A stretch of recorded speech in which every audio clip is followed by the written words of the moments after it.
Welcome back to Boom Shot. I'm Colby and this is Kale. And it does feel weird saying that, but here's Boom Shot wishing you a happy Thanksgiving. Oh yeah, dude. And it must be a special day because I'm not wearing a white T-shirt as usual. I mean, I'm kind of reverse roles today, but happy Thanksgiving. Thanks guys for watching, and actually, video topic today. We're here to talk about Hawkeye and our analysis, and then next video, I think we're going to talk about some big questions that we might have. So stay tuned for that one and see you in the video. Boom! You looking for this? Hawkeye, dude. What you thinking, bro? What you thinking? I actually kind of liked it, dude. I'm loving it so far, dude. Yeah, it was. I like just the show atmosphere. It's been. I like the Christmas atmosphere, family atmosphere, the old weathered Hawkeye mentor atmosphere. It's kind of nice, dude. It reminds me a lot of Iron Man 3. Yeah, for real. Getting Iron Man 3 vibes, which I love that movie. Yeah, and that's a great point. What did you say about? You told me something about that earlier. Like, what was your comparison? Well, one thing, obviously the Christmas theme, but also when Hawkeye's sitting there watching the show, the Rogers show with his kids, he's kind of having like flashbacks and stuff, and it's hard for him to watch it, and it shows that shot of the Black Widow character or actor, whatever. Yeah. And he turns his hearing aid up or whatever, so he can't hear it. It's hard for him. And it reminded me that of Iron Man 3 also. You know? Yeah, kind of like the PTSD aspect of it all. Yeah, that's a great point. See, I didn't even think about that whenever you told me about it. I was like, that's I didn't even compare it to that. But yeah, I love Iron Man 3 too. So it's big character development for him, I feel like. Yeah, and so we get some interesting new characters, possibly some hints at Kingpin. So that would be sick. We got what was her name? Eleanor Bishop. We got that Jack dude, the Jack Armand. We got Kate, obviously, Kate Bishop. Yeah. What my initial? I guess we should. What should we talk about first? Really, what do you think we should talk about first? Analysis of the show. Yeah, we went. I mean, that was my biggest takeaway. Was some comparisons, but also something else I noticed was Marvel's on a run of starting shows with 2012 Avengers flashbacks. Dude, remember in Loki it started with that same thing. And I love the different perspectives they're showing. Yeah, no, it was amazing. Like just saying that whole opening scene was kind of amazing. And I loved it, it's like a one-shot take until she gets to that point. And she's just watching like absolutely wreak havoc on the building. Yeah. But it's funny because like from her perspective, that looked like a super like cool moment. But like in actual like 2012 Avengers, that moment was a part of a sequence of where the Avengers were getting beat. And like the sad music's playing, they're getting beat down by the Chitauri and everything. Yeah, and I like how it showed different angles of the iconic shot of him falling back. No, dude, it was beautiful. And that's still got to be one of my favorite shots. Hawkeye's just, I mean, kind of something they've already talked about in the show, at least in the second episode, was about Hawkeye being not necessarily underappreciated, but like undernoticed in the Avengers. Yeah, like the branding, I guess. Like, like you noticed all the other Avengers. And if you even look on like Rogers the Musical, like the poster and everything, like he's to the far left, like almost out of the frame entirely, like super small. And it's like they brought in Ant-Man just to like, I guess because people think he's a more interesting character. Yeah, exactly. Cover up for Hawkeye, and it's like, dang, man. It's honestly kind of sad. Like, I mean, I guess Clint's whole persona has been, you know, kind of stay low on the, stay low, but it's also kind of sad that he doesn't get the recognition that he deserves. I know, dude. He's been through some stuff, man. Yeah, for real. After the blip and everything, but that opening shot was amazing, especially with the 2012 flashback. I just remember watching. I was like, 2012, interesting. Yeah, and then you see like a Chitauri fly by the window while she's just sitting in her room, and you're all like, oh gosh. It's crazy to think about like that moment inspired Kate Bishop to, I guess, maybe take up archery. Yeah. I mean, pretty much that's kind of what they're hinting at. Yeah, which is pretty cool. Which, I mean, can we just, dude, how did her dad die? That's another thing. Or spoiler. Did he? Did he die? I mean, I'm seeing some things circulating that he's still alive. Oh, and maybe her mom is like trying to act like he's dead, and she's been like holding him hostage or something. I could see that, but dude, it also just kind of felt so sus because we never did see the body. That's it. Yeah. But it just also kind of felt sus, like her dad, or she overhears her dad and her mom arguing, you know, whatever. And then her dad goes up to talk to her. He's in his office, and she's eating lunch with her mom. She's like, "Go upstairs," or her mom's like, "Go upstairs. I gotta go do something real quick." And That's then true. all of that unfolds while Kate's like, and then randomly her mom comes up, and then Kate's like, "Where's Dad?" That's and she true. just doesn't even answer. And we could get a flashback of her killing him, dude, and that could be like, dude, that would be tragic. Yeah, that would be. That would be very tragic. But yeah, it was just kind of sus. Like, and honestly, I didn't think much of it, but. And I watched a video on it, and they kind of pointed that out. And I'm like, that's it. I mean, that's a very good point. She does seem kind of villain-like, dude. Like, dude, yeah, like, but she seems, I don't know. And she said something about Kate, and while her and her dad were arguing, is almost like kind of she just has like a distaste for her own child. So it's kind of sus, not gonna lie, but yeah, like she may have wanted, to get rid of him, especially. Because it opened with that argument, right? Yeah, it opened with the argument. Like the very beginning of the show. Yeah, and notice like they were having some financial troubles, and then after he is gone, somehow they're uppity again. So and then notice how quickly she didn't seem too. She must not have been too upset because of how quickly she exactly moved on. Yeah, exactly.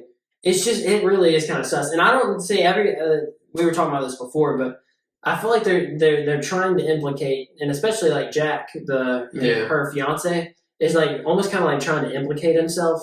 But to me, she feels like the mastermind behind everything. Yeah, I think so too. I mean, she moved on quickly, and at the funeral, she didn't seem to be too distraught. Yeah. So I mean, that makes me kind of feel like she may have done it and just doesn't have remorse. Yeah. And then we can talk. Can we talk about Hawkeye making enemies with all of these street gangs? I know, dude. And it's funny to me that none of the people in the world somehow know that he was Roman. Like that still blows my mind. Bro. Yeah. Bro. Yeah, they always end with bro. That's the tracksuit gang or something Mafia, like that. Tracksuit Mafia. Yeah. That's one of them, and that's where at the end of episode 2, that's where it ends, right? Yeah. With Echo. Mm-hmm. Well, she just got her own show confirmed. So. Yeah, exactly. And dude, it's just this show. I still feel like we're gonna see. I mean, going forward, I guess we might see Yelena because of that post. Oh yeah, I didn't thought of and Black Widow, and then we might see. Who else do you think we'll see? I feel like we might have some other like cameos. I feel like I mentioned earlier, we might could see Kingpin. Yeah, that would be huge. Dude. I wouldn't rule it out for real. That'd be crazy. Oh, dude, notice. What didn't Hawkeye say at some point? He's like, Tony sold that years ago. Talking about a video. Yeah. Dude, who do you think he sold it to? Could it be the Fantastic Four? We saw a little glimpse of it, and I was thinking that while I was watching it, it shows Grand Central Station. Then of course we as Marvel fans know that Stark Tower used to be right above that. Yeah. But it showed like the little glimpse, but it didn't show what it showed in Spider-Man Far From Home, Far From Home. It didn't show like that little atrium they had in the building. I'm hearing. Oh yeah. I'm hearing rumors that it could be the Baxter Building for the Fantastic Four. That would be crazy, man. Because we know they got a movie coming up in a couple of years. Yeah, I think it's like 2023. And there's rumors of Oscorp, which with the recent Spider-Man trailer confirming Green Goblin and it's Willem Dafoe, I doubt that it's Oscorp. Yeah. I strongly doubt that just because I think they kind of brought in Willem Dafoe for a reason. I feel like just the way that line was kind of focused on. Yeah. It could be someone important. Yeah, it really could be. I mean, it could be Fist Tower, dude. You just never know. Oh, that's true, dude. It could be Fist Tower. And dude, think about all the crime syndicates that we have in the underworld. We got what's her face from Shang-Chi? Shang-Chi's sister. She owns the crime syndicate.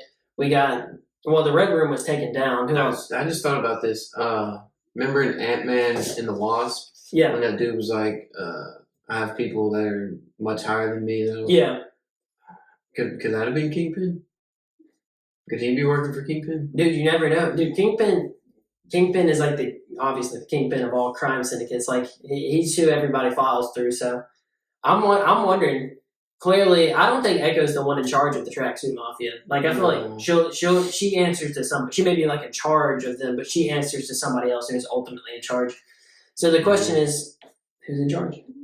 Who's in charge, and will we see them in the show? Yeah. Will it be like Falcon and the Winter Soldier, where I guess did they kind of confirm Sharon Carter to be the power broker? I guess I don't know. It's kind of sus, but like I don't. See, I still don't feel like she's the power broker, but it could be something like that where they just hint at it the whole time and then don't even really reveal it. Yeah, I mean, and I like the way the show's going. It seems kind of like a grounded kind of story. Yeah, I love it. And kind of reconciling Hawkeye's past with the last 5 years that have been going on, and also introducing Kate. Who, I mean, I wasn't that impressed with the first 2 episodes, but obviously she's no hero. Like, she's beginning. Yeah, she's getting there. But another aspect of the show I like is bringing back Hawkeye's fatherly, like, mentorship. Like how we have with Wanda and now with Kate. Oh, that's one of my favorite scenes in any Marvel movie was the one from Age of Ultron, dude. Yeah. Where he's like, the city is flying, we're fighting an army of robots, and I have a bow in it.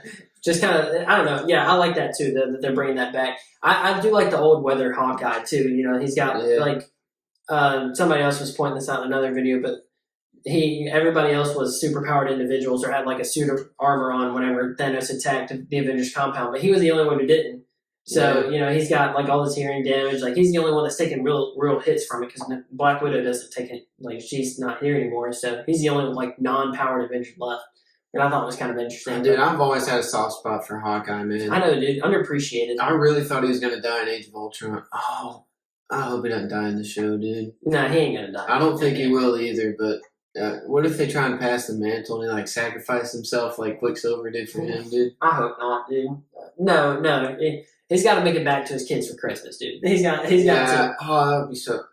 That would be terrible. No, don't even talk about that. That would be awful. I don't really want to think about that. I mean, you got anything else about the show? I just like where the show's going. I'm pretty interested as far as like who murdered that. I think it's Armand. Armand the Third. One of them. Yeah, Armand the Third or whatever. 700 of them. I'm pretty interested because we see him and Eleanor fighting, and then mysteriously he gets off later, which is kind of sus. But also for all you Obadiah Stane fans out there, did you see Stane Tower? That's where she shot down the bell, dude. That was Stane Tower, dude. Yeah. She turned it into a box of scraps, for real. But that's all I got for the show. I don't know if you got anything else. Yeah, I mean, we'll be covering it going on. I'm interested to see where it goes. Yeah. Especially, dude, if we get Kingpin, I mean, that'd be crazy, bro. Yeah, even if we see Yelena in there, I'd be kind of shocked. A lot of these shows have had, Loki with Kang. Yeah. And then the Power Broker, and then some big reveals and stuff. So we haven't been let down. I mean, Falcon and the Winter Soldier, I think, is the worst Marvel show that's been out, but we haven't been let down yet in terms of cameos. So, well, maybe some people have in terms of WandaVision, but yeah, in one specific character, but no, not naming names, but yeah. Anyway, no Mephisto, but still, yeah, that's all we got. So, thank you guys for watching, and see you in the next video.